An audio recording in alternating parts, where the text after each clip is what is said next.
I have spent 40 years becoming invisible. I polished the silverware until my reflection disappeared into the gleam. I folded the laundry so perfectly that no one remembered a human hand had touched it.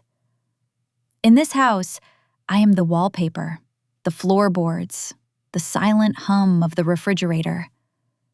They think they know the limits of my world, the coupons I clip, the modest pension I draw, the way I apologize for taking up space. They believe I am a burden they are forced to endure. But silence is not absence. It is an observation post.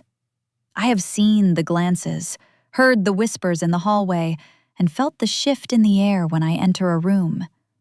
They are waiting for me to fade away so they can claim a legacy that doesn't exist, while I sit on a fortune they could never imagine. Do you know what it feels like to be a ghost in your own home, watching the people you love plan a life that doesn't include you? Subscribe and like if you've ever felt like the person who gives the most is the one seen the least. Comment, "I need to know what happened," to follow Evelyn's journey into the light. How much can one woman absorb before the foundation she built begins to crumble under the weight of their betrayal? The radiator in the hallway clanks every morning at 6:15 a.m. It is a rhythmic, metallic heartbeat that reminds me the house is still breathing, even if the life inside it feels increasingly thin. I am always the first one up.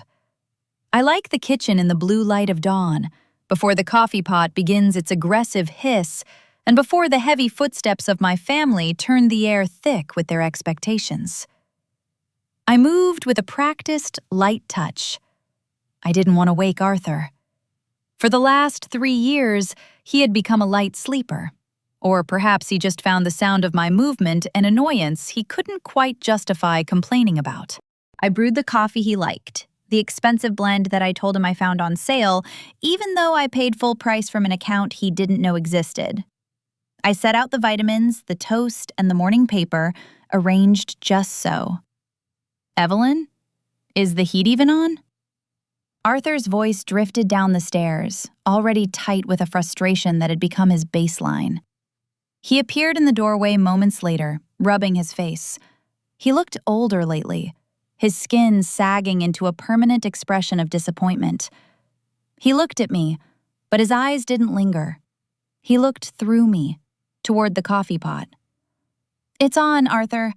It's an old house. It takes time to reach the second floor," I said softly. I didn't look up from the orange I was peeling. The zest sprayed a sharp citrus scent into the air, a small, bright note in a gray room. "It's a drafty mausoleum," he muttered, pulling his robe tighter. "We should have sold this place 5 years ago when the market peaked. But you're so attached to these walls. You don't think about the utility bills. You don't think about the cost of maintenance." I didn't point out that I paid the utility bills. I didn't point out that I'd secretly hired the roofers last summer, telling him it was a warranty repair when it was actually a $12,000 check from my private holdings. To Arthur, I was a woman who lived on a $300 a month personal allowance. He took pride in providing for me, even though his own savings had been dwindling for years, eroded by bad investments and a taste for scotch that exceeded his means. "I like the garden," I said. It was a weak defense, and I knew it. It gave him the win he needed to start his day. "The garden," he scoffed, sitting down. "A garden we can't afford to keep. Caleb and Sloan are coming over for dinner tonight. Try to make something respectable." Sloan mentioned that the last roast was a bit dry. She's used to a certain standard, Evelyn. Her father just bought them that new SUV. We look like the poor relations every time they visit. "I'll do my best," I replied. I watched him as he drank his coffee. He was checking his phone, his thumb flying across the screen. There was a small, reflexive smile on his lips, the kind of smile he hadn't given me in a decade. It was the smile of a man who was being seen by someone else. I knew it was Margot. I had seen her name pop up on his notifications when he left his phone on the nightstand. Thinking of our lunch, you were right about the wine. The betrayal wasn't a sudden explosion. It was a slow leak. It was in the way he stopped asking how my day was. It was in the way Caleb, my only son, treated me like a senile maid when he visited. By 2 p.m., I was at the grocery store. I stood in the aisle, holding a premium cut of beef. I could afford the whole store. I could afford the whole block. But I stood there for 5 minutes, pretending to compare prices, playing the role of the frugal, struggling mother. It was a habit now, a disguise that had become a second skin. As I pushed my cart toward the checkout, I saw them. Caleb and Sloan were in the organic section. They didn't see me. I pulled my cart behind a display of seasonal pumpkins and watched. Sloan was dressed in athleisure that cost more than my monthly allowance. Caleb was leaning against the cart, looking tired, but he was listening to her with an intensity he never afforded me. "We have to talk to him tonight," Sloan said, her voice carrying that sharp, nasal edge she used when she was making demands. "The house is huge, Caleb. If we move your mother into a managed care facility, one of the modest ones, obviously, we could flip this place. Your dad is already on board. He wants to move into that condo complex near the country club. Margot lives there." My heart didn't race. It didn't stutter. It simply felt cold, like a stone being dropped into a deep well. "He's worried about how it looks," Caleb said, his voice lower. "She hasn't done anything wrong. She just sits there. It's hard to justify putting her in a home when she's still making the beds." "She's a drain," Sloan snapped. "She's a financial and emotional drain. She keeps him anchored to a lifestyle he's outgrown. If he wants to be with Margot, he needs to be free. And we need the equity for the down payment on the Heights property. It's her or us, Caleb." Caleb sighed, a sound of weak acquiescence I had heard since he was a boy. "I'll bring it up after dinner, once she's in the kitchen, cleaning up." They moved on, discussing the price of avocados. I stayed behind the pumpkins. I looked down at the premium beef in my cart.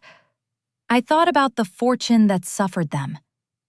For years, I had kept my wealth a secret to ensure my son grew up with a work ethic, to ensure my husband loved me for me and not for the zeros in my bank account.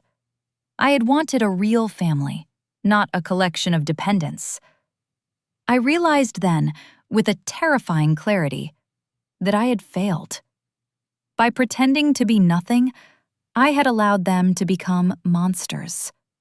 I had fed them, clothed them, and sheltered them with a hidden hand, and in return, they were planning to discard me like a piece of furniture that no longer matched the decor.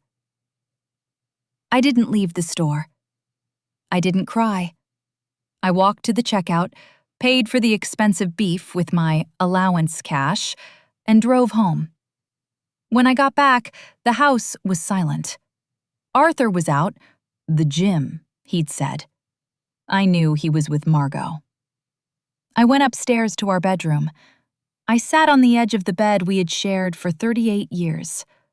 I reached under the mattress and pulled out a small, leather-bound ledger. It wasn't just money. It was a record of every sacrifice I had made. Every time I had let Arthur think he had saved the day. Every time I had bailed Caleb out of a tight spot by finding money in an old jar. I looked at the total on the final page. It was enough to buy 10 of the houses Sloan wanted. It was enough to ruin them all. I heard the front door open. "Evelyn, are you home? I forgot my workout bag," Arthur called out. I didn't answer. I tucked the ledger back into its hiding place. I stood up and smoothed my skirt. I looked at the bed, the place where he slept beside me while dreaming of a life without me. The dinner was tonight. They were going to try to talk me into my own disappearance.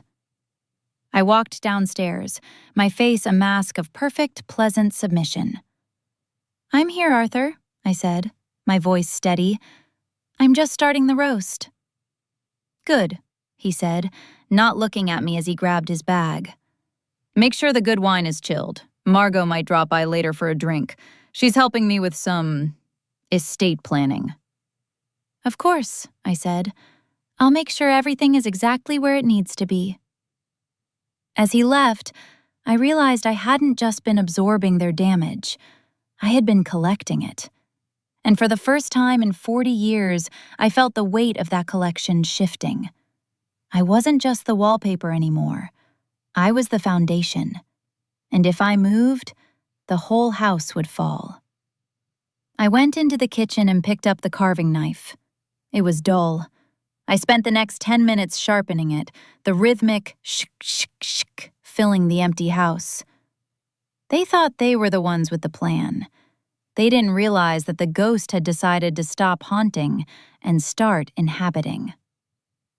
The table was set by 6 p.m. I used the linen napkins with the hand-stitched borders, the ones my mother gave me, which Sloane once called quaintly provincial. I placed the heavy silverware, inherited from an aunt, precisely 2 inches from the edge of the mahogany. In the center sat the roast, glistening and perfectly rested. I looked at the table and saw a trap. I had spent decades setting this stage, providing a backdrop of stability so seamless they had mistaken it for nature. They thought the food appeared because it was the natural order of things, not because I had spent 4 hours in a hot kitchen after a lifetime of careful preparation. The doorbell rang, a sharp, demanding chime. Arthur, who had been sitting in the living room nursing a small glass of the scotch he thought he was hiding from me, didn't move. "Evelyn, the door!" he called out, his eyes never leaving the television. I wiped my hands on my apron, took it off, and smoothed my hair. I opened the door to find Caleb and Sloane. Caleb looked uncomfortable, shifting his weight in his expensive loafers, while Sloane stood with her arms crossed, her eyes already scanning the foyer for dust or signs of decay. "Mom," Caleb said, leaning in for a brief, dry kiss on my cheek. He smelled of expensive cologne and the desperate scent of a man trying to close a deal. "You look tired. Have you been sleeping?" "I'm fine, Caleb," I said, offering the small, tight smile that had become my armor. "Hello, Sloane." "Evelyn, is that the roast I smell?" Sloane stepped inside, not waiting for an invitation. She adjusted a painting on the wall, a landscape I loved, as if its slight tilt was a personal affront to her sensibilities. "I hope it's not too heavy. Arthur mentioned he's been having some digestive issues lately. We really should be looking into a more heart-healthy diet for both of you. At your age, salt is the silent killer." "I'll keep that in mind," I replied softly. We moved to the dining room. The dinner began with the clatter of forks and the forced enthusiasm of a family that had forgotten how to speak to one another without an agenda. Arthur sat at the head, Caleb at the foot, and Sloane and I across from each other. "So, Dad," Caleb began, tearing off a piece of bread, "I spoke to that developer I mentioned, the one interested in the Heights. He's looking for a quick turnaround. If we can secure the capital for the down payment by the end of the month, we're looking at a 30% ROI within 18 months. Arthur nodded, his expression grave. "It's a solid move, son. I wish I had your eye when I was 34. I spent too much time playing it safe." He flicked a glance at me, a cold, accusing look. "Some of us were held back by traditional burdens." I continued to chew my meat. It was tender, perfectly seasoned. I focused on the texture, the way the salt hit the back of my tongue. I was the traditional burden. I was the reason he wasn't a mogul. I, who had quietly managed the windfall from my father's tech patents, invested and tripled while Arthur was losing money on sure-thing penny stocks, was the anchor dragging him down. "Speaking of the future," Sloane said, setting her fork down with a deliberate clack. "Arthur, we saw Margot today. She looked wonderful. She was telling us about the new wellness wing at the Palms. It's a spectacular community. More of a resort, really. She's already reserved a suite for next year." The air in the room shifted. This was the opening. "Margot is a woman who knows how to plan," Arthur said, his voice softening in a way it never did when he spoke to me. "She doesn't wait for life to happen to her. She makes it happen." "She's also very concerned about you, Evelyn," Sloane said, turning her sharp, feline gaze toward me. "She mentioned that this house is getting to be quite a lot for you. All those stairs, the cleaning, the isolation. You're becoming so withdrawn. It's not healthy to spend so much time alone in these dusty rooms." "I'm never alone," I said, my voice barely above a whisper. "I have Arthur. I have my books. I have the garden." "The garden is a weed patch, Mom," Caleb interjected, his voice carrying a manufactured pity that hurt worse than Sloane's venom. "And Dad is busy. He has his meetings, his travel. You're here by yourself 80% of the time. We just want you to be safe. Somewhere where there's staff. Somewhere where you don't have to worry about the roof leaking or the taxes." "And what would happen to this house?" I asked. I knew the answer, but I wanted to hear them say it. I wanted the words to hang in the air like smoke. "Well," Sloane said, leaning forward, her eyes bright with greed, "it's much too big for two people, especially when one of those people is barely using it. If we sold it now, the equity would cover your care for life, and it would give Caleb and me the leverage we need for the Heights project. It's a win-win, Evelyn. You get a lifestyle of ease, and your son gets the future he deserves." "It's my house," I said. It was a simple statement of fact. My name was the only one on the deed, another traditional burden I had insisted on when we married, a small act of rebellion Arthur had forgotten in his arrogance. Arthur cleared his throat. "It's our house, Evelyn. Don't be difficult. We're talking about your well-being. I'm tired of seeing you slave away over a stove for people who, well, for a life that's over. We need to look forward." "Is that why you're seeing Margot so often, Arthur? To look forward?" The silence that followed was absolute. I could hear the hum of the refrigerator in the kitchen. I could hear the ticking of the grandfather clock in the hall. Arthur's face turned a mottled, angry red. "Margot is a friend. A widow who needs advice. How dare you imply—" "I didn't imply anything," I said, my voice as calm as a frozen lake. "I merely asked. She seems to be very involved in our estate planning. It's interesting that a friend would be so concerned with where I sleep at night." "You're being paranoid," Caleb said, though he wouldn't meet my eyes. "This is exactly what we're talking about. The isolation is affecting your mind. You're seeing shadows where there are none." Sloane reached across the table, her hand landing on mine like a cold, damp cloth.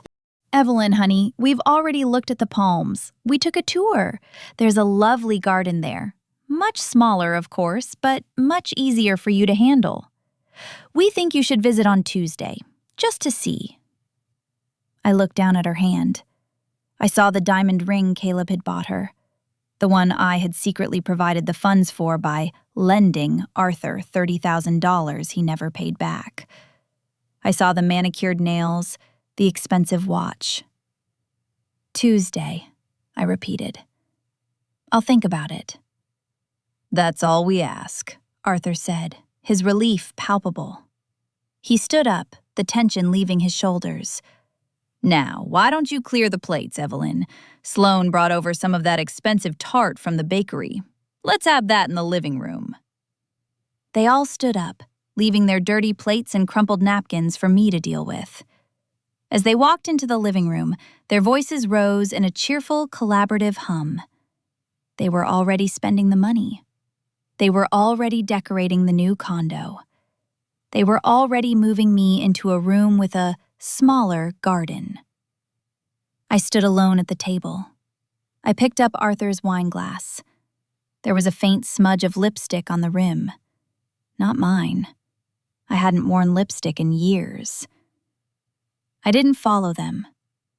I went into the kitchen and began to scrape the expensive roast into the trash. My movements were slow, deliberate. I wasn't angry. I was something much more dangerous. I was finished. The traditional burden was about to let go of the rope. I wondered how long it would take for them to realize they were the ones who didn't know how to swim. I looked at the phone on the counter. I pulled up my banking app, the one they didn't know existed. I looked at the balance. 7 figures. A lifetime of silence, compounded by interest. I put the phone away and walked into the living room. They were sitting on the sofa, laughing at something Caleb had said. They looked like a perfect, happy family. "I've decided," I said, standing in the doorway. They all turned to look at me, their faces expectant, wearing the masks of people who had just won a long-fought battle. "Decided what, Mom?" Caleb asked. "I'll go to the Palms on Tuesday," I said. "But first, Arthur, I think we should talk about the estate planning you and Margot have been doing. I'd hate for there to be any surprises when the house goes on the market." Arthur's smile faltered. "There are no surprises, Evelyn.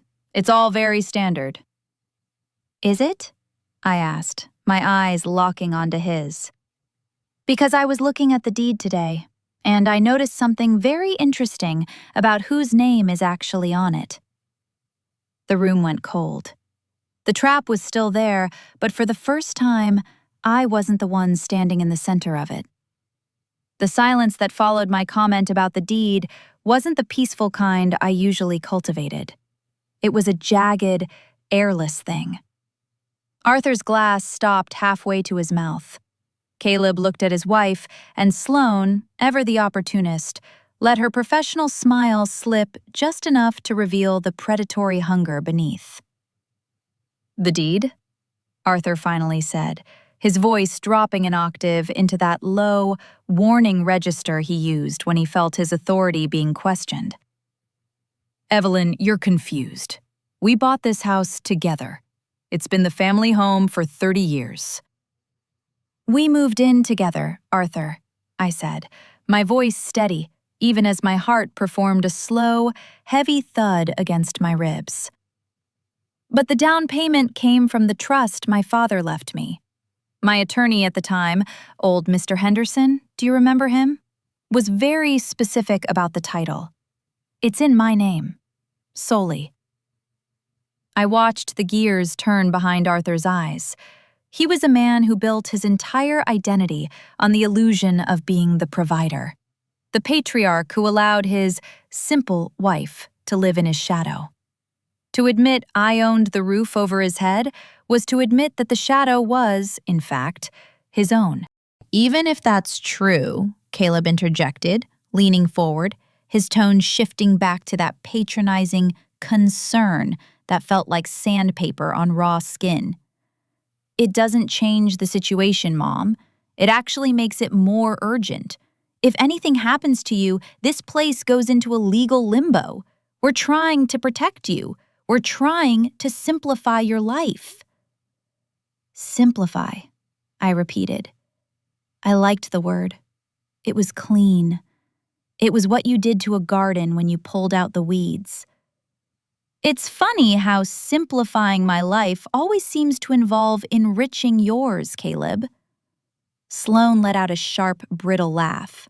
"Well, I see someone had an extra glass of wine in the kitchen. "Arthur, maybe we should leave Evelyn to rest. Clearly the stress of the day is getting to her." They stood up in unison, a synchronized retreat. They didn't offer to help with the dishes. They didn't ask if I needed anything. They treated me like a broken appliance, something to be ignored until it could be replaced. Arthur escorted them to the door. I stayed in the dining room, surrounded by the wreckage of our meal. I could hear them whispering in the foyer, the hushed tones of conspirators. "She's getting sharp," I heard Sloane hiss. "You said she was checked out, Arthur." "She is." Arthur's voice was a low growl. "She's just being stubborn. I'll handle it. Go home. We'll talk tomorrow." When the front door finally clicked shut, the house felt larger, colder. Arthur didn't come back into the dining room. I heard him go into his study and lock the door. A moment later, the muffled sound of a phone ringing echoed through the vents. He was calling Margot. I didn't need to be a psychic to know that. I began to clear the table. 1 plate. 2. I picked up the silver salt shaker, a wedding gift from Arthur's mother. It was tarnished. I had stopped polishing it months ago, a quiet experiment to see if anyone would notice. No one had. They only noticed the things I didn't do when those things inconvenienced them. I carried a stack of dishes into the kitchen and stood at the sink. The water was scalding, but I welcomed the sting. It made me feel present. People ask why women like me stay silent for so long. They think it's weakness. They think it's a lack of imagination. But it's actually a form of deep, exhausting labor. It takes an incredible amount of energy to maintain the peace for people who don't deserve it. You build a world around them, a soft, cushioned world where they never have to feel the consequences of their own selfishness. You do it for the children. You do it because you remember the man he used to be before the world soured him. But eventually, you realize you aren't building a home. You're building a prison, and you're the only one who stays in the cell. I looked out the kitchen window into the dark garden. The old oak tree was casting long, skeletal shadows across the lawn. I remembered planting the hydrangeas under that tree 20 years ago. Arthur had told me they wouldn't grow there. Too much shade, he'd said. But I had tended them in secret, adjusting the soil, watering them when he wasn't looking. They had thrived. That was the story of my life, thriving in the shade. I dried my hands and walked up the back staircase, avoiding the creaky 3rd step. I went into my small sewing room, the only room in the house Arthur never entered because he found the clutter of fabric and thread domestic and dull. I opened the bottom drawer of an old filing cabinet. Beneath a stack of vintage patterns lay a heavy, gray envelope. Inside were the statements from the brokerage account I had managed since my father passed away 25 years ago. I sat in the dim light of a single desk lamp and looked at the numbers. When my father died, he had left me a modest sum and a handful of patents. He told me, "Evelyn, men like Arthur love the idea of being the hero. Let him be the hero. But keep your own cape in the closet, just in case." I had taken his advice to heart. I had invested quietly. I had studied the markets while the house was silent. I had watched as Arthur's consulting firm slowly bled out, and I had found the money to keep us afloat, letting him believe it was his own clever budgeting or a lucky break. I was worth millions, and my husband was currently on the phone with his mistress, plotting how to put me in a state-funded facility so he could use the equity of my house to buy a condo next to hers. The psychological weight of it should have crushed me. Instead, I felt a strange, cold lightness. It was the feeling of a tether finally snapping. I heard Arthur's footsteps on the stairs. He stopped outside the sewing room door. He didn't knock. He never knocked. "Evelyn?" I didn't hide the envelope. I simply turned it over so the numbers were facing down. Yes, Arthur? He opened the door halfway, leaning against the frame. He had changed into his silk pajamas, the ones Margot had bought him for his birthday, claiming they were a corporate gift. About tonight, he said, his voice forced and unnaturally smooth.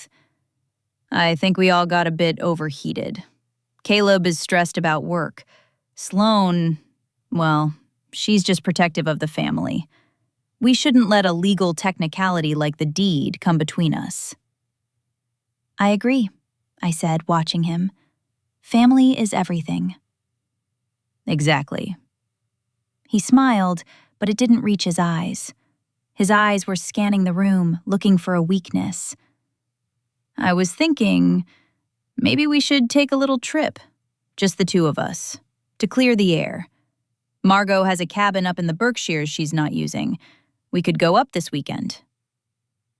The invitation was so transparent it was almost insulting. He wanted me away from the house. He wanted me in a place where I was isolated, where he could convince me to sign whatever papers Sloane's lawyers were undoubtedly drafting at this very moment.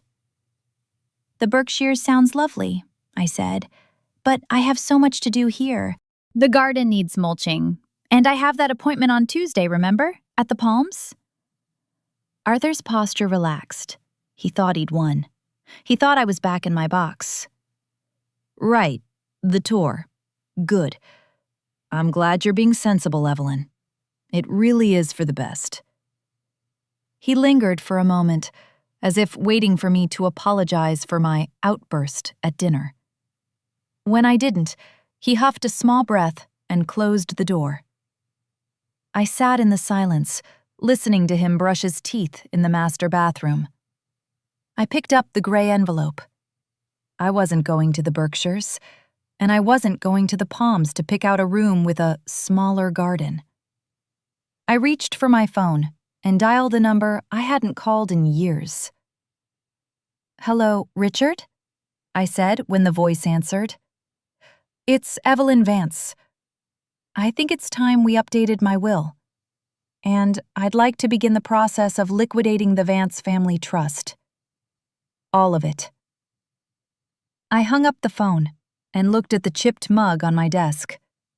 It had a small crack running down the side, unnoticeable to anyone who didn't look closely. But I knew that with one more pour of hot water, it would split in two. The traditional burden was done being careful. The morning brought a peculiar, thin sunlight that didn't so much warm the house as expose its flaws. I found Arthur in the kitchen at 8 a.m., an hour earlier than his usual Saturday rising. He was dressed in a crisp polo shirt and slacks, looking every bit the gentleman of leisure. He was making his own toast, a task he usually treated as a Herculean labor reserved for me. Good morning, Evelyn, he said, his voice light, almost buoyant. I thought I'd give you a break this morning. You seemed a bit brittle last night. I've already put the kettle on. I watched him. It was the correction phase. Whenever Arthur felt he had pushed me too far, or when he realized I held a card he hadn't accounted for, he pivoted to a performance of domestic gallantry. He wasn't being kind. He was being strategic. He needed me pliable for Tuesday's visit to the Palms. Thank you, Arthur, I said, sitting at the small breakfast nook.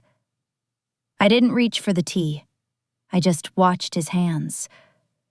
He was clumsy with the butter knife, a man unacquainted with the tools of his own survival. I was thinking, he continued, not looking at me, about the house. If you're so attached to the deed, perhaps we could look into a joint tenancy? It would make the paperwork so much easier for Caleb down the line. Avoid the probate mess. You know how the state loves to take a cut of everything. There it was, the hook. He wanted his name on that paper before they moved me into a facility. I've already handled the probate concerns with Richard, I said quietly. Arthur froze, the butter knife hovering over the toast. Richard? Richard Sterling? Your father's old attorney? I thought he retired a decade ago. He did, but he still takes my calls. Arthur's jaw tightened, a small muscle jumping in his cheek. He turned to face me, the mask of gallantry slipping. Evelyn, why are you making this so difficult? We are a family. We are supposed to be a unit. This secrecy with lawyers and deeds, it's beneath you. It feels like a betrayal. The irony was a physical weight in the room. He spoke of betrayal while the scent of Margot's floral perfume, the one she wore to consult with him, still lingered on the jacket he'd left in the hallway. I'm not making anything difficult, Arthur. I'm simply being responsible. Isn't that what you always tell me? That I need to think about the future? He didn't have an answer. He took his toast and retreated to the living room, leaving the kettle whistling a shrill, lonely note on the stove. I let it whistle for a full minute before I stood up to turn it off. I wanted to see if he would do it. He didn't. He would rather endure the noise than perform the labor. I spent the afternoon in the garden. It was my sanctuary, but today it felt like a graveyard. I was weeding the flower beds near the porch when Caleb's SUV pulled into the driveway. He didn't see me tucked behind the overgrown boxwoods. He and Sloane climbed out, and I heard the trunk pop. Just bring the laser measurer, Sloane said, her voice sharp and clear in the crisp air. If we're going to list it by the end of the month, the stager needs the exact dimensions of the master suite. I want to see if we can fit a double vanity in that tacky dressing area of hers. We shouldn't be doing this while she's here, Caleb muttered, though his footsteps followed her toward the side door. She's in the backyard, Caleb. She's probably talking to her roses. She won't even notice us. I stayed perfectly still, my gloved hands buried in the dirt. I felt a strange, detached curiosity. They weren't even waiting for me to leave. They were already renovating my life while I was still breathing in it. I waited until I heard the side door click shut before I stood up. My knees ached, a reminder of the decades I'd spent on them, scrubbing floors and planting dreams that were now being measured for demolition. I didn't go inside to confront them. That wasn't the plan. Instead, I walked to the old garden shed and retrieved a heavy iron key I hadn't used in years. I drove to a small, nondescript office building on the edge of town. It wasn't a glass and steel tower. It was a quiet brick place that smelled of old paper and peppermint. Richard was waiting for me. He looked older, his hair a shock of white, but his eyes were as sharp as the day he helped my father settle his estate. Evelyn, he said, rising to shake my hand. It's been a long time. You look resolute. I'm tired, Richard, I said, sitting across from him. I've spent 40 years as a shock absorber. Every blow Arthur or Caleb took from the world, I softened it. I used my father's money to bridge the gaps, to pay the debts, to keep the lights on, all while letting them believe they were the ones providing the light. I thought if I protected them from the truth of their own failures, they would love me for it.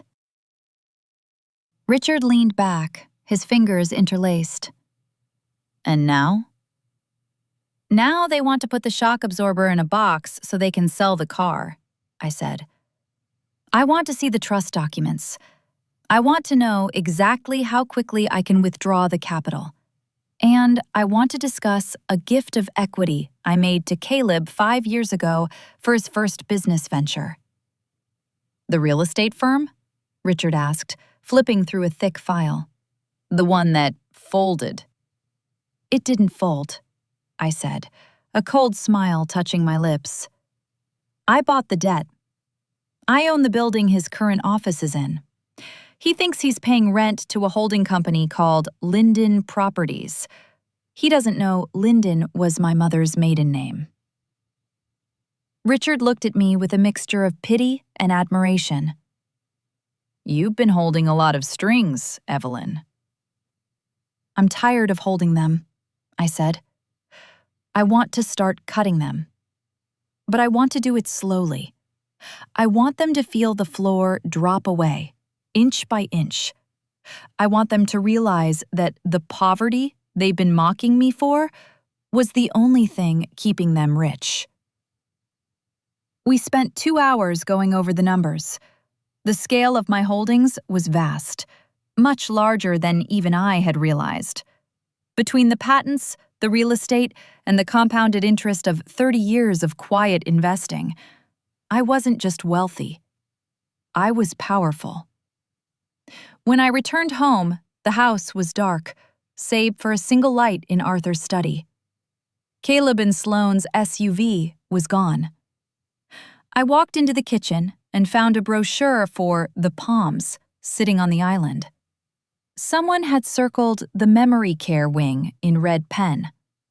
They weren't even trying to put me in the independent living section anymore.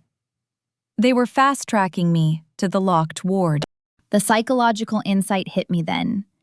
They had to make me crazy or senile in their minds to justify what they were doing. If I was a functioning, intelligent woman, they were monsters. If I was a burden with a failing mind, they were martyrs. I picked up the red pen and wrote a single word on the brochure before leaving it exactly where I found it. No. I went up to my sewing room and locked the door. I didn't cry. I didn't pray. I sat in the dark and listened to the house. I heard Arthur come out of his study, heard his heavy footsteps pause at the kitchen island. There was a long, heavy silence. Then, I heard the sound of paper being crumpled, violently. He didn't come upstairs. He went back into his study and slammed the door. The house shook. The radiator clanked in the hallway, its metallic heartbeat faster than usual. I realized then that the exclusion was no longer one-sided. I wasn't being pushed out of the family. I was withdrawing the family from me. I was the oxygen in the room, and I had just decided to stop circulating. I wondered how long they could hold their breath. Sunday morning always used to smell like lavender polish and roasting coffee. It was the one day of the week where the silence of the house felt intentional, a shared reverence.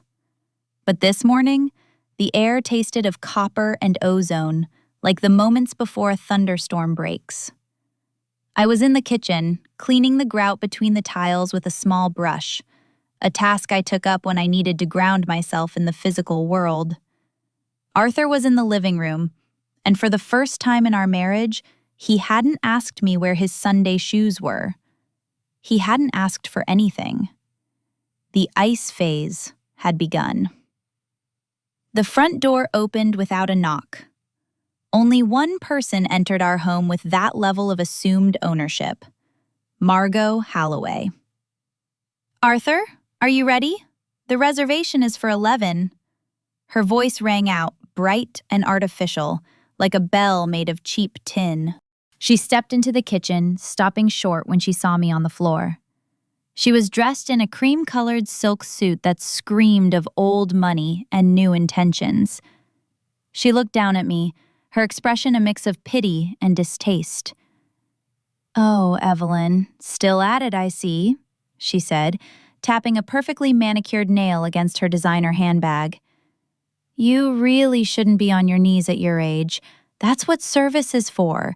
If you'd just listen to Arthur and move into a managed suite, you wouldn't have to worry about the dirt in the cracks." I didn't stand up immediately. I finished the tile I was working on, then rose slowly, feeling the satisfying pop of my joints. I was a head shorter than Margot, but I felt infinitely heavier.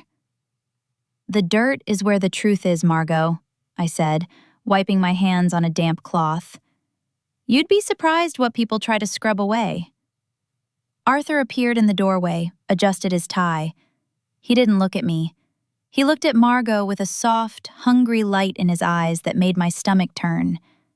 It wasn't just an affair of the body, it was an affair of the ego. She made him feel like the man he had never quite managed to become on his own. "We're going to brunch at the club," Arthur said to the wall behind my shoulder. "Caleb and Sloane are meeting us there. There's a lot to discuss regarding the transition. Don't wait up." "The transition," I repeated. "That's a very clean word for it." "Evelyn, don't start," he snapped, finally meeting my gaze.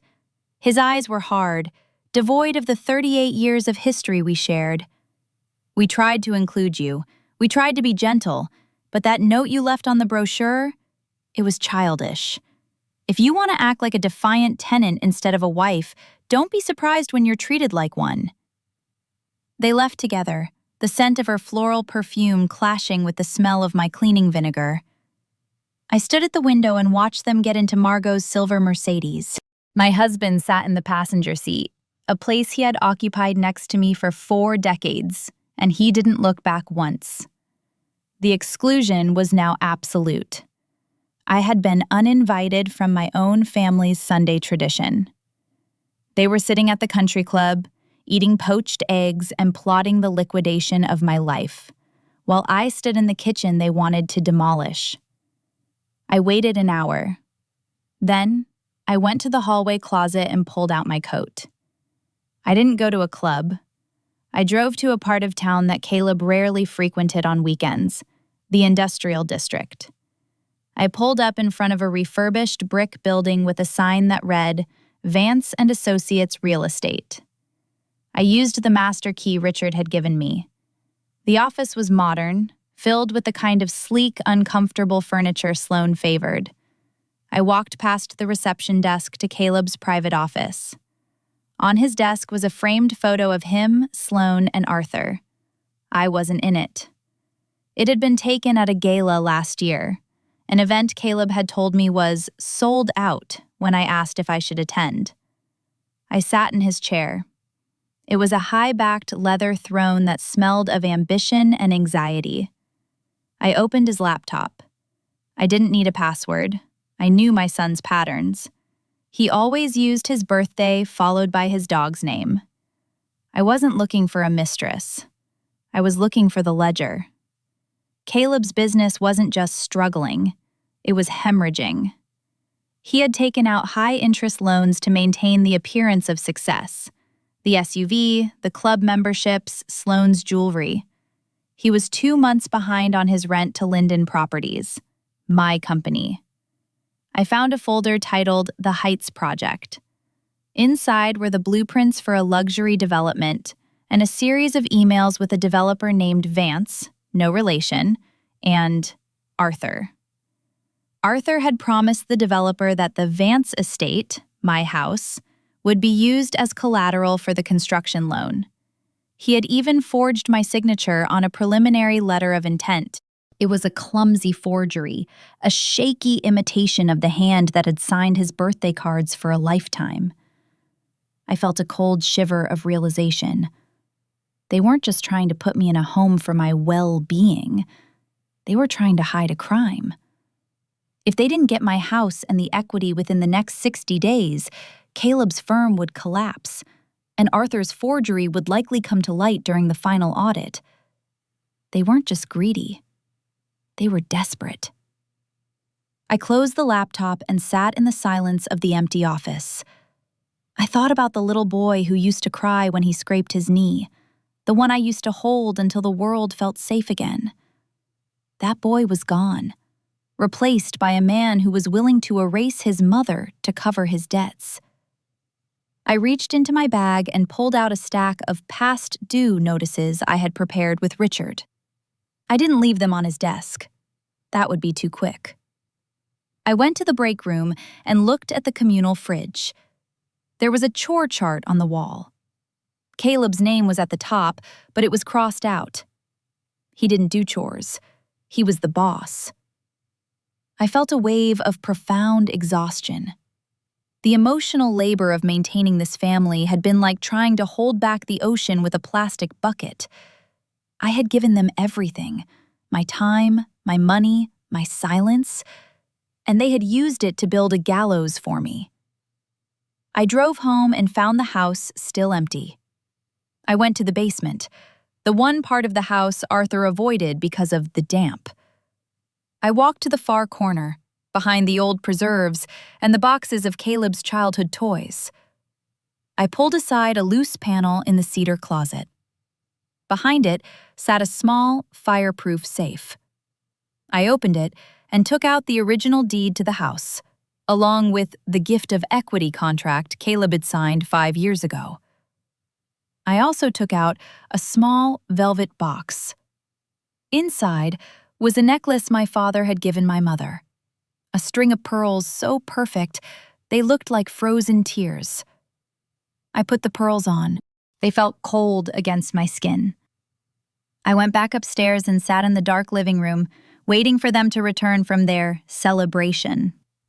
I didn't turn on the lights. I wanted them to feel the emptiness of the house before they felt my presence. At 3 p.m., the SUV pulled into the driveway. I heard their voices before they even crossed the threshold: Sloane's sharp laugh, Caleb's boisterous tone, Arthur's low, self-satisfied chuckle. They walked into the foyer, still glowing from their expensive lunch and their shared secrets. "Evelyn? Why is it so dark in here?" Arthur called out, fumbling for the light switch. The chandelier flickered to life, bathing the room in a harsh yellow glow. I was sitting in the wing-back chair, the pearls gleaming at my throat, the legal documents resting on my lap. They all stopped. The silence was immediate and heavy. "You're back," I said, my voice sounding like dry leaves skittering across a sidewalk. "I hope the brunch was worth the cost." "Mom, what are you doing sitting in the dark?" Caleb asked, his eyes darting to the papers on my knees. "And why are you wearing Grandma's pearls?" "I was thinking about value," I said. "About what things are worth and what people are willing to trade for them. I went for a drive today, Caleb. I visited the industrial district." Caleb's face went from a healthy, post-brunch flush to a sickly gray pallor. Sloane's hand went to her throat, her eyes narrowing. "You went where?" Caleb whispered. "To your office," I said. "It's a lovely space, though the rent is a bit high, don't you think? Especially when it hasn't been paid in 60 days? Arthur stepped forward, his chest puffing out in a defensive reflex. "Evelyn, you have no business snooping around Caleb's work. This is exactly what we were talking about. This erratic behavior, this obsession." "It's not an obsession, Arthur," I said, standing up. The papers slid from my lap and hit the floor with a soft thud. "It's an audit. And I think it's time we discussed the signature you put on the Heights Project letter of intent. Because I don't remember signing it, and I certainly don't remember agreeing to put my home up as collateral for a failing realtor's gambling debts." The room felt like it was tilting. Sloane looked at Arthur. Arthur looked at Caleb. Caleb looked at the floor. The traditional burden had just become a witness. "We can explain," Caleb started, his voice cracking. "I'm sure you can," I said, walking toward the stairs. "But not to me. I'm going to bed. On Tuesday, we won't be going to the Palms. We'll be going to Richard's office. All of us." I reached the first step and paused, looking back at them, the 3 people I had loved most in the world, standing amidst the ruins of their own deceit. "And Arthur?" He looked up, his face a mask of pure, unadulterated fear. "The next time you want to take Margot to brunch, use your own money. The Vance Family Trust is officially closed to you." I walked upstairs, the rhythmic click of my heels the only sound in the suffocating silence of the house. I didn't look back. I had spent 40 years looking back. From now on, I was only looking at the exit. That night, For the first time in 38 years, Arthur did not come to our bed. I lay in the dark, the silk sheets feeling like cold water against my skin. I listened to the sounds of the house, the settle of the floorboards, the wind brushing against the eaves. Usually, these sounds were a comfort, a confirmation of the life I had curated. Tonight, they sounded like a countdown. I heard Arthur in the guest room across the hall. He was moving furniture, the heavy thud of a suitcase hitting the floor. He wasn't leaving, he was entrenching. He was making a statement. By vacating our room, he was trying to punish me with the one thing he thought I couldn't handle: silence. He didn't realize that silence has been my primary language for decades. I am fluent in it. Monday morning arrived with a heavy, gray fog that clung to the windows. I didn't go down at 6:15 a.m. I didn't put the kettle on. I didn't set out the vitamins. I stayed in bed until 8 o'clock, watching the lights slowly struggle through the curtains. When I finally went to the kitchen, the air was sour. Arthur had tried to make coffee and spilled the grounds across the counter. He had left the mess there, a petty monument to his incompetence. He was sitting at the table, his eyes red-rimmed, staring at his phone. "The cards don't work," he said, not looking up. His voice was raspy, stripped of its usual booming authority. "The business account, the joint visa, even the emergency card. They've all been declined." "I told you last night, Arthur," I said, reaching for a mug. I moved around him as if he were a piece of furniture I intended to donate. "The trust is closed. I've consolidated the accounts. Since I am the traditional burden who doesn't understand finances, I thought it best to simplify things. You have your pension. You can live on that." "My pension covers the club dues and my car lease, Evelyn. It doesn't cover this." He gestured wildly at the kitchen, at the house, at the life I had funded. "Then perhaps you should cancel the club," I said, pouring my tea. "Or the car. Or perhaps Margot can consult you on how to live within your means. She seems very capable." He stood up so quickly, his chair scraped harshly against the tile. "You think this is funny? You're destroying us. Caleb is on the verge of a breakdown. He's been up all night. You've paralyzed his business." "I didn't paralyze it, Arthur. His own greed did. I simply stopped providing the oxygen for his illusions." The doorbell rang. 3 short, aggressive bursts. "That'll be your son," I said. Caleb didn't wait for me to open the door. He used his key, bursting into the kitchen with Sloane trailing behind him. Sloane looked like she hadn't slept, her makeup expertly applied but failing to hide the frantic tension in her jaw. "Mom, what is this?" Caleb shouted, slamming a stack of papers onto the island.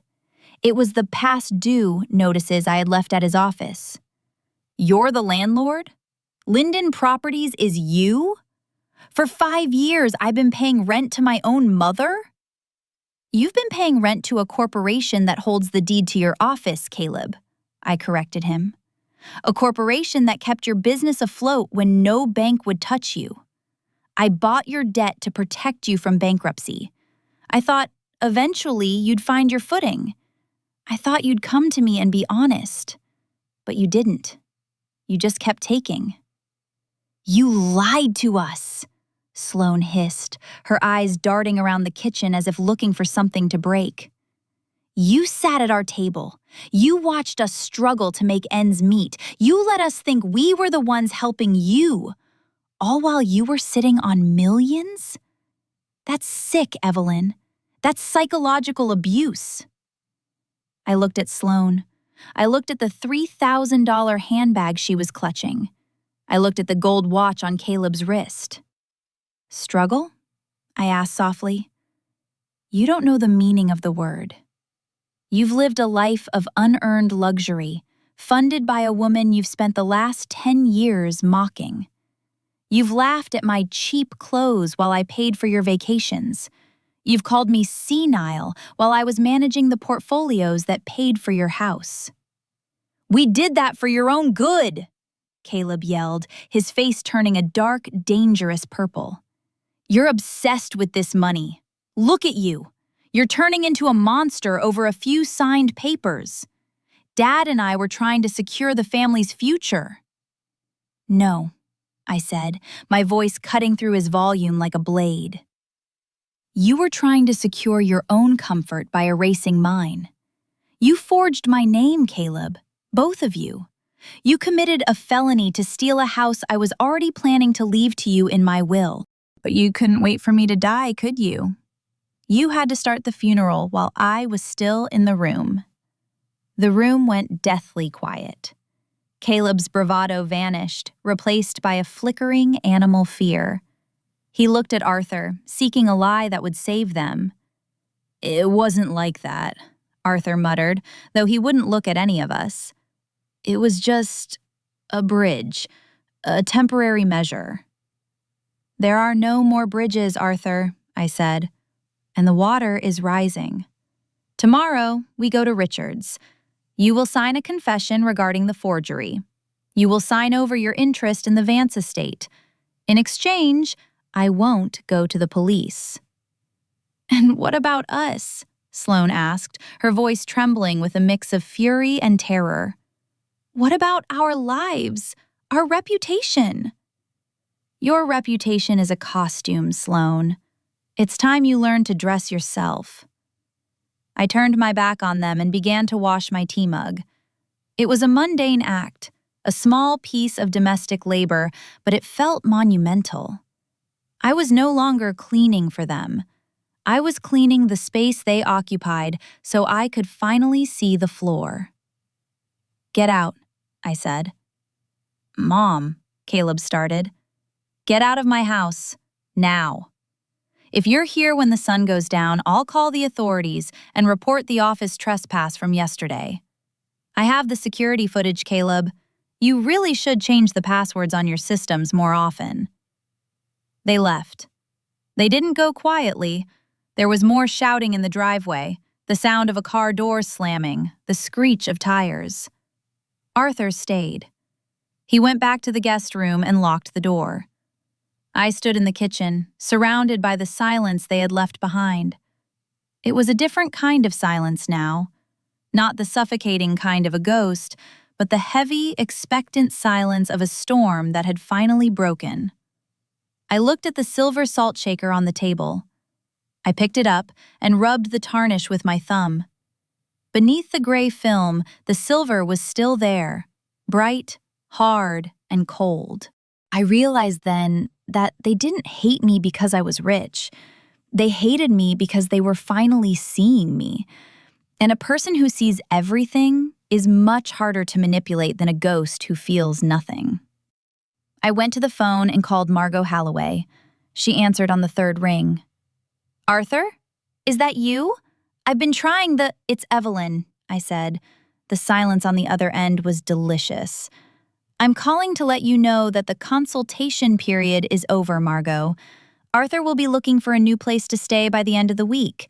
Since you're so fond of his estate planning, I assume you've already prepared a room for him. Just be aware, he doesn't come with a trust fund anymore.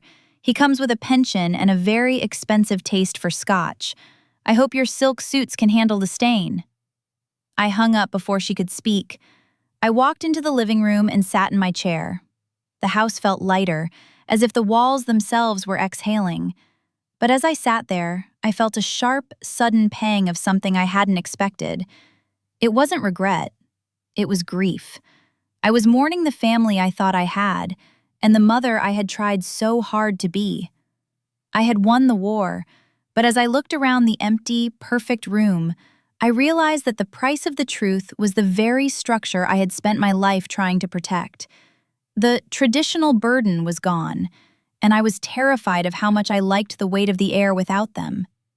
Tuesday morning arrived with a stillness that felt more like an arrest than a beginning. There was no clattering radiator, no hissing coffee pot. The house was holding its breath.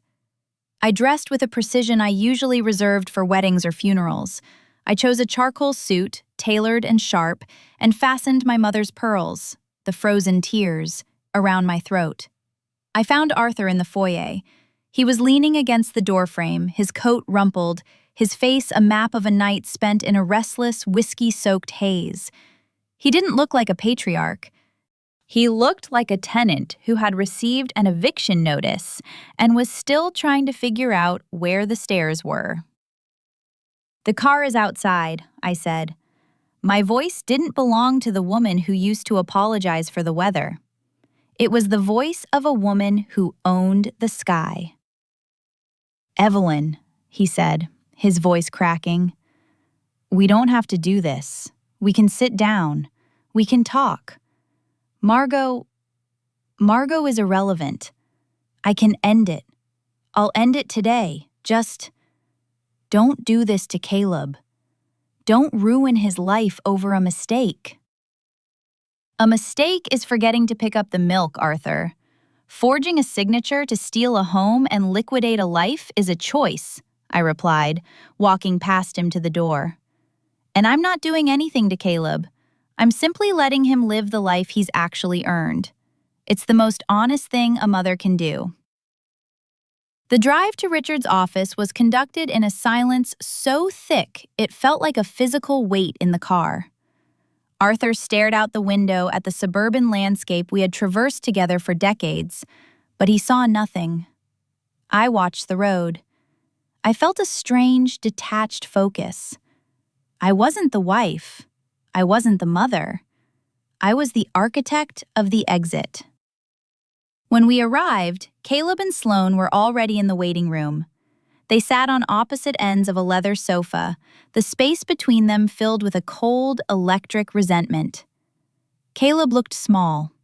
His expensive suit seemed to hang off his shoulders, the fabric suddenly too heavy for a man whose foundation had been dissolved. Sloane was a different story. Her eyes were red, but her jaw was set in a line of pure, focused venom. "The martyr arrives," Sloane whispered as I walked in. I didn't acknowledge her. Richard's assistant ushered us into the conference room, a space of dark wood, law books, and the sterile scent of lemon wax. Richard sat at the head of the table, 3 thick folders arranged before him like a deck of cards. "Please sit," Richard said.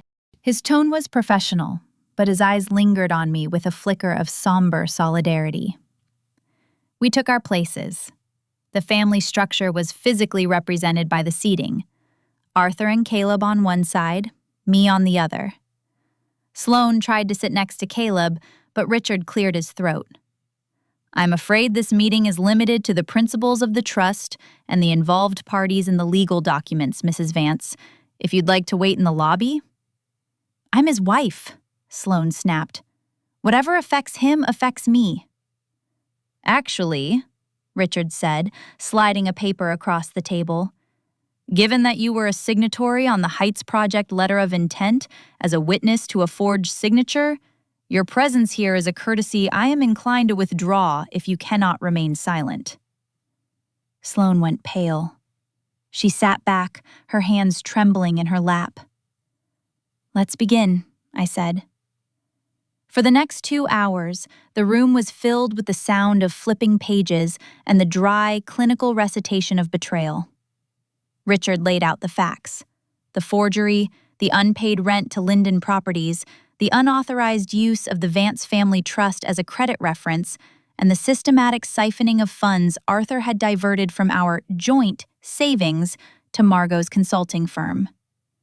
As the evidence mounted, Caleb's head sank lower and lower. Arthur, however, did something I didn't expect. He grew indignant. "It's just money, Evelyn," he burst out, slamming his hand on the table. "I've spent 40 years building a name. I've spent 40 years making sure we were respected in this town. So what if I moved some numbers around? I was protecting the legacy. You were just sitting in the kitchen doing nothing." I looked at him.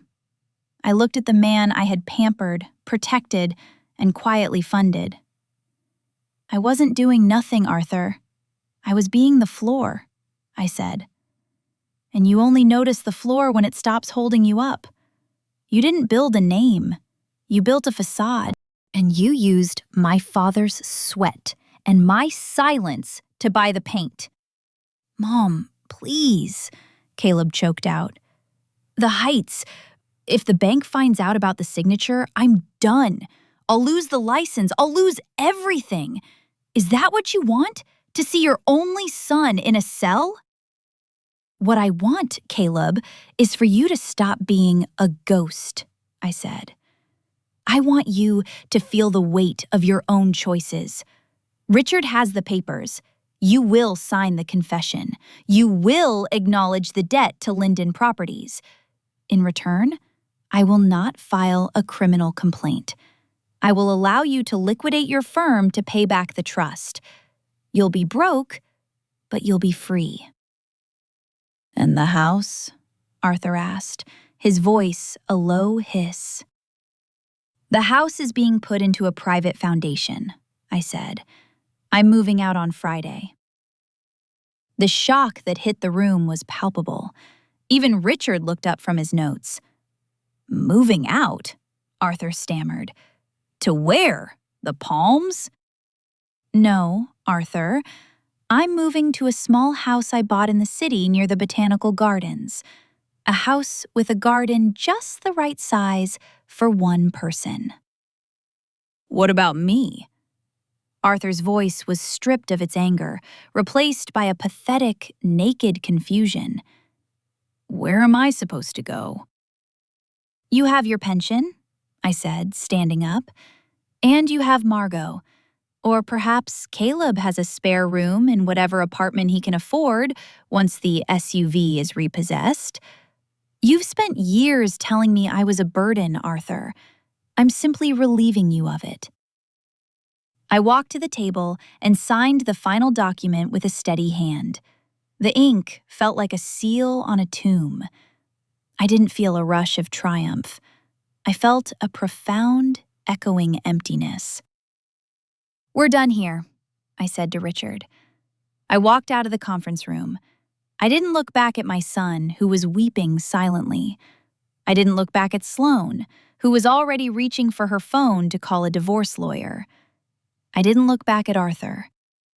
I stood in the hallway of the law office and took a deep breath. The air felt different. It was thin, cold, and entirely mine. As I reached the elevator, I heard footsteps behind me. It was Sloane. She had caught up, her face twisted with a frantic, desperate realization. "You think you've won, don't you?" she spat. "You think you're so much better than us. But you're just as cold as he is. You're letting your own family drown just to prove a point." I turned to her. I looked at the woman who had spent years trying to measure my life for her own gain. "I'm not letting you drown, Sloane," I said as the elevator doors opened. "I'm just finally stopping the rain. I suggest you learn how to tread water." I stepped into the elevator and watched the doors close on her face. But as the carriage descended, a thought struck me.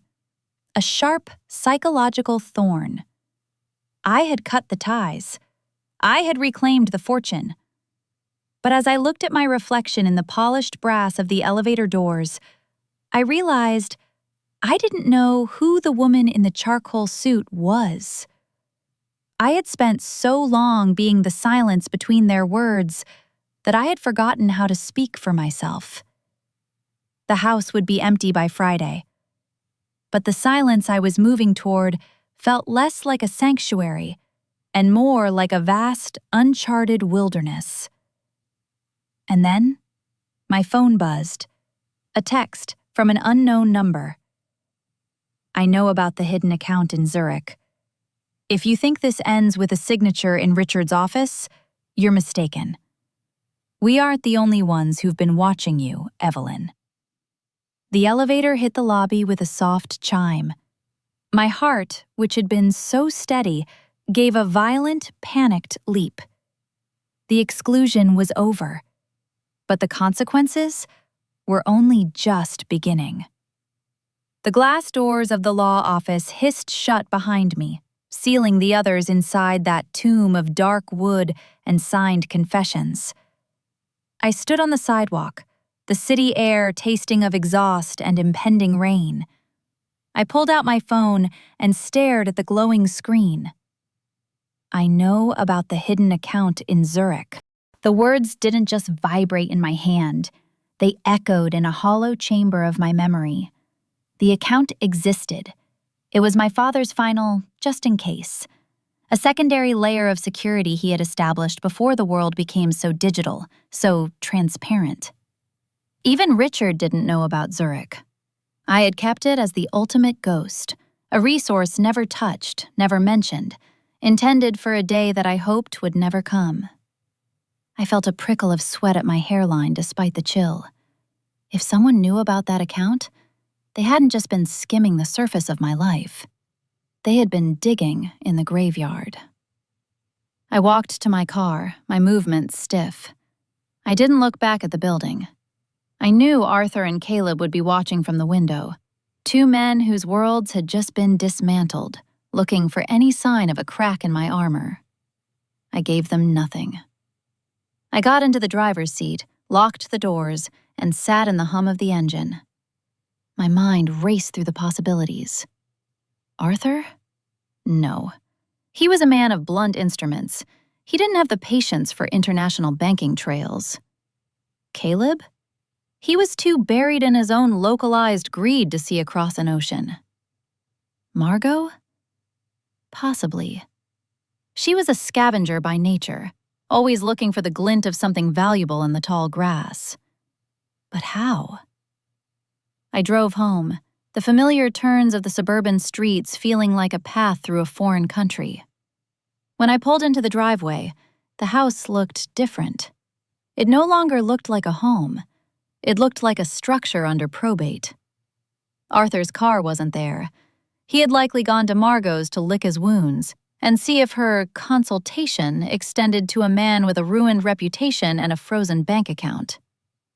I entered the house and was greeted by the heavy, stale smell of a conflict that hadn't quite cleared the air. I went straight to my sewing room. I didn't turn on the light.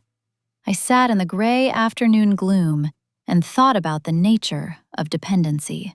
For 40 years, I had been the one dependent on their approval, their presence, their care. I had played the part of the fragile woman so well that I had become a fixture, like the radiator or the oak tree. But today, the polarity had shifted. In that law office, I had seen the exact moment the realization hit Caleb. He couldn't pay his mortgage without the rent he thought he was stealing from me. He couldn't sustain his lifestyle without the silent subsidization of a mother he looked down upon. He was the one who was fragile. They all were. They were held together by the very money they mocked me for not having. The phone rang. The caller ID said Caleb. I let it ring. 4 times, 5, then it went to voicemail. I didn't listen to it. I knew what it would be, a mixture of, "Mom, I'm sorry," and, "Mom, I need a loan to cover the car payment." The cycle of manipulation was as predictable as the tides. I stood up and began to pack. Not the big things, not the furniture or the heavy linens. I started with my books, my real companions. I took them from the shelves, feeling the weight of the paper and the history in the bindings. I was in the middle of wrapping a first edition of The Age of Innocence when I heard the front door open. It wasn't the aggressive slam of a man in a rage. It was the slow, heavy creak of a man who had nowhere else to go. Arthur. I stayed in the sewing room, listening. I heard him in the kitchen. I heard the clink of a glass, the pour of a bottle. He was in his sanctuary of scotch. Then, I heard his footsteps on the stairs. They were uneven, hesitant. He didn't come to the sewing room. He went to our bedroom, the room I had already begun to strip of my presence. A few minutes later, he knocked on my door. "Evelyn?" I didn't answer. "Evelyn, I know you're in there. I saw your car." I walked to the door and opened it. Arthur looked like a man who had aged 10 years in a single afternoon. His tie was gone, his collar was stained, and the smell of expensive peat clung to him like a shroud. "Margot wouldn't let you in?" I asked, my voice devoid of malice. It was a clinical observation. Arthur let out a short, bitter laugh. "She said she was overwhelmed with her own affairs. She suggested I stay here until until you leave." "The house is being locked on Friday, Arthur. The foundation takes possession at noon. I suggested you find a motel." "With what?" he barked, a flash of his old fire returning. "You've frozen everything, Evelyn. You've left me with nothing but the clothes on my back and a pension that won't cover a week at a decent hotel." "Then find a less decent hotel," I said. "Or ask Caleb. He has a guest room, doesn't he? Or did Sloane already change the locks?" Arthur leaned against the doorframe, the same way he had 1,000 times before. But this time he wasn't looming. He was clinging. "Why are you doing this? I know I made mistakes, but we've been together for nearly 40 years. Doesn't that buy me a little grace? A little time to figure things out?" "Time was the one thing I gave you in abundance, Arthur. You used it to build a life for someone else. You don't get to come back to the construction site and ask for a room once the other building falls down." I started to close the door, but he put his hand out. His fingers were trembling. "Someone called me today," he whispered, "before we went to Richard's. A man. He didn't give a name. He told me that if I couldn't get the deed from you, I should ask about Zurich. He said you were a collector of secrets, and that Zurich was the biggest one." I felt the blood drain from my extremities. My heart hammered a slow, heavy rhythm against my ribs. "Who was it, Arthur?" "I don't know. I thought he was a debt collector or one of Caleb's associates. I didn't think anything of it until I saw you today. Until I saw how much you were hiding." He looked at me with a mixture of fear and a new, twisted kind of respect. "You aren't just the librarian with a trust fund, are you? You're something else entirely." "I'm the woman who paid for your scotch, Arthur. That's all you need to know." I pushed his hand away and closed the door, locking it. I sat back down on the floor amidst my books. The Zurich threat wasn't just a text. It was a phone call. It was a coordinated effort. Someone was trying to use my family as leverage to get to the one thing I had kept truly private. I looked at the window. The rain had finally started, a dull, rhythmic tapping against the glass. I realized then that my withdrawal from the family wasn't going to be the clean break I had imagined. I had spent years absorbing their damage, thinking that by doing so, I was keeping the world out. But the damage had left cracks, and someone far more dangerous than Arthur or Caleb, had been watching the fissures grow.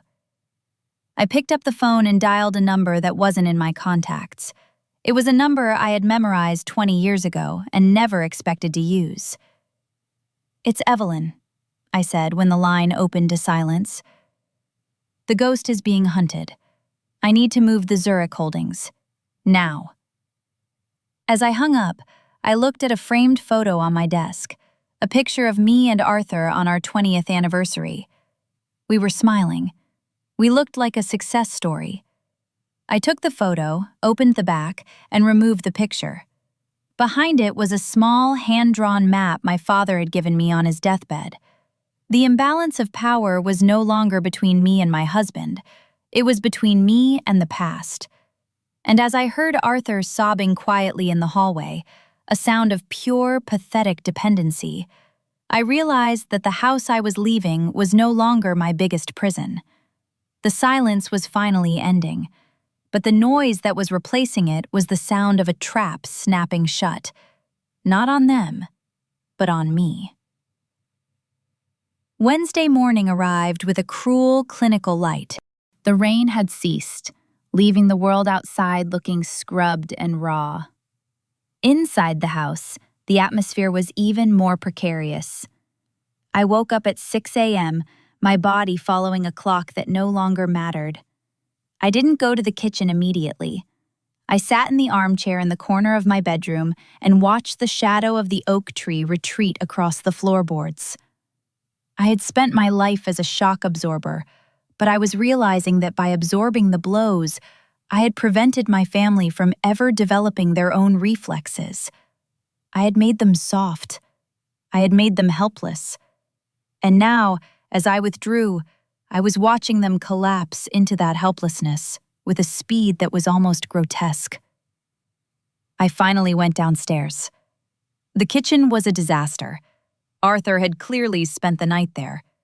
An empty bottle of scotch sat on the island next to a bowl of soggy cereal.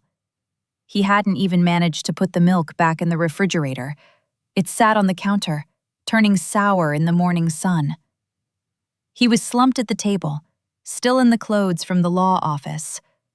He looked like a man who had survived a shipwreck, only to realize he didn't know how to swim. "The power went out in the den," he said, his voice a dry husk. He didn't look at me. "I tried to reset the breaker, but I couldn't find the box. Why is it so dark in there, Evelyn?" "The breaker box is behind the tool bench in the garage, Arthur. It's been there for 30 years. "I looked," he whimpered. "I couldn't see it. Everything is in the wrong place." He wasn't talking about the breaker box. He was talking about his entire reality. He had lived in this house for 3 decades, but he didn't know its bones. He didn't know where the water shutoff was, or how to program the thermostat, or even which key opened the back gate. He had been a guest in a life I had managed with invisible hands. "I'm making tea," I said, moving past him. "If you want the power back on, you'll have to find it yourself. Or call an electrician, though I imagine they'll want payment up front." He let out a sound, half laugh, half sob. "Payment, right. Everything is about payment now, isn't it?" The doorbell rang. It wasn't the sharp, demanding chime of Caleb or the artificial ring of Margot. It was a heavy, slow series of knocks. I walked to the door and looked through the sidelight. A tow truck was idling in the driveway.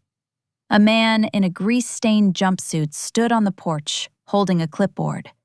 Behind him, Caleb's silver SUV was already being winched onto the bed. I opened the door. "Can I help you?" "Repossession order for a Mr. Caleb Vance," the man said, not unkindly. "Payments are 90 days in arrears. He's not answering his cell. Is he here?" "He's not," I said. I looked past the man to the street. Caleb's car, the symbol of his success, the vehicle that Sloan insisted on because it fit their brand, was dangling in the air like a toy. It looked fragile. It looked ridiculous. "Wait, you can't do that." Arthur had come to the door, his face flushed with a sudden, desperate rage. He pushed past me onto the porch, pointing a shaking finger at the tow truck. "That's my son's car. He's a professional. You're trespassing on private property." "Actually, sir, the bank owns the car," the man said, shifting his weight. "And the property owner is Mrs. Evelyn Vance. Are you Mrs. Vance?" "I am," I said. "And you have your paperwork. Please, proceed." Evelyn, for God's sake! Arthur turned on me, his eyes wide with horror. Call them! Call the bank! Tell them you'll cover the bridge payment. You can't let them take it in broad daylight. The neighbors, the Hendersons, are watching from their porch. Let them watch, Arthur, I said. Maybe they'll learn something about the difference between owning a thing and merely borrowing it. I went back inside and closed the door on Arthur's shouting. I stood in the foyer and listened to the mechanical hum of the winch. It was the sound of a reputation being stripped bare. 10 minutes later, the phone in the kitchen began to scream. It was Caleb. I picked it up. Mom? Mom, tell me you're there, he gasped. He sounded like he was running. Sloane is... She's packing, Mom. She saw the truck in the driveway and she just started throwing things into suitcases. She says she won't be humiliated like this. She says if I don't get the car back in an hour, she's going to her mother's. Then I suggest you let her go, Caleb. You can't afford her mother's lifestyle, and you certainly can't afford hers. How can you be so cold? He cried. I'm your son. I made a mistake with the money, but I'm your son. You're sitting on millions and you're watching my marriage dissolve over a car payment? Your marriage isn't dissolving over a car payment, Caleb.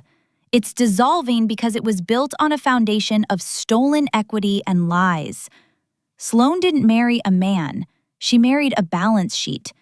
Now that the balance sheet is honest, she has no reason to stay. That's the truth of your life. I didn't create it. I just stopped hiding it from you. There was a long, jagged silence on the line. I hate you, he whispered. I wish you had just stayed the way you were. Quiet. Small. I wish you had just died in that kitchen like you were supposed to. I know, Caleb, I said softly. But the ghost decided to haunt the living. Goodbye. I hung up. My hand was shaking, but my heart was a cold, still stone. The imbalance of power was finally being rectified, but the weight of it was crushing.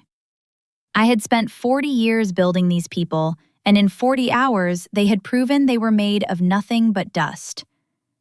I went back to the sewing room to continue packing. On my desk sat a small brown paper package. I hadn't seen it there before. It hadn't come through the mail. There were no stamps, no postmark. I opened it. Inside was a single old-fashioned key made of heavy brass and a photograph. The photograph was from 30 years ago. It showed me standing in front of a small ivy-covered gate in a city I hadn't visited since I was a girl. Zurich. But I wasn't alone in the photo. There was a man standing in the shadows behind me, a man whose face was blurred, but whose posture was unmistakably familiar. It was my father. And next to him was a younger version of Richard Sterling. On the back of the photo, a single line was written in a hand that was not my father's, not Richard's, and certainly not Arthur's. The floor is moving, Evelyn, but the basement is deeper than you think. Return the key to the vault, or we'll start asking Arthur about the consulting fees he took from the Zurich interest.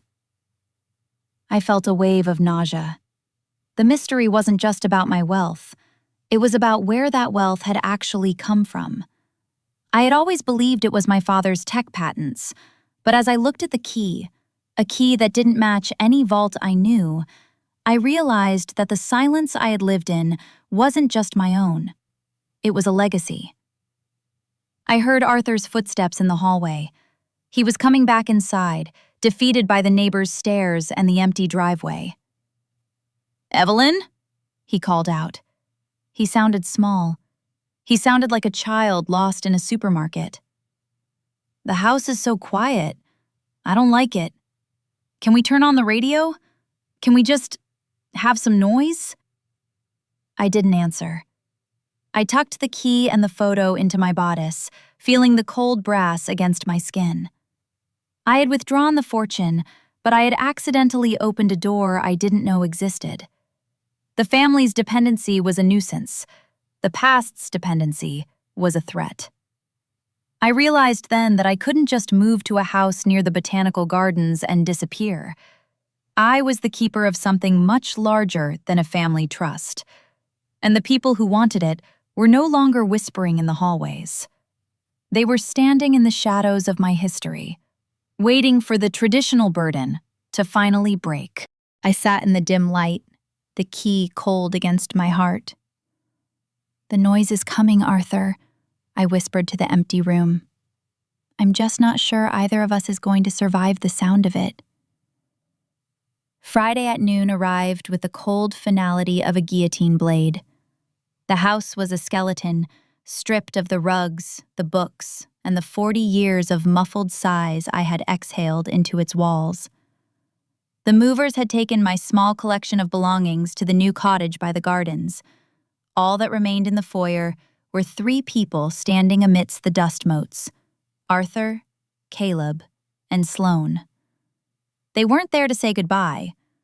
They were there for the Zurich key. Arthur held it between 2 fingers like a holy relic. He had found it in my sewing room after I carelessly left the brown paper package on the desk. His face was a mask of desperate, trembling hope.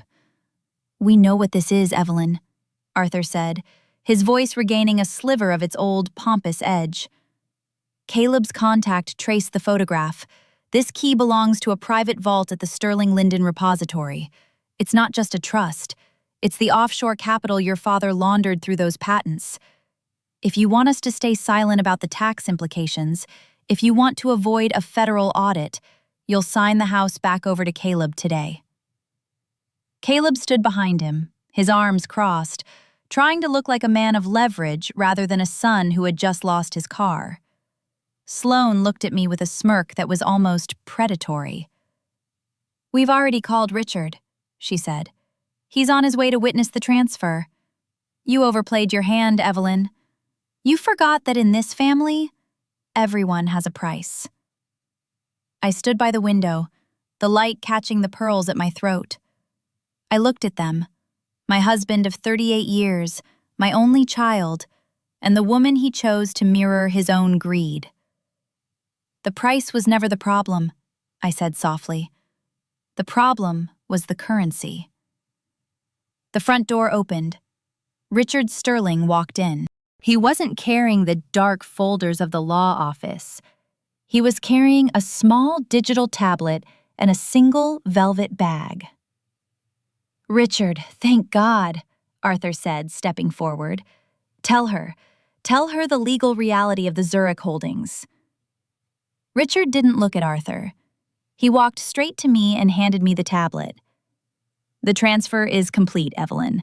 The Sterling Linden Repository has been liquidated. The contents of the vault are currently being processed as per your instructions from 1998.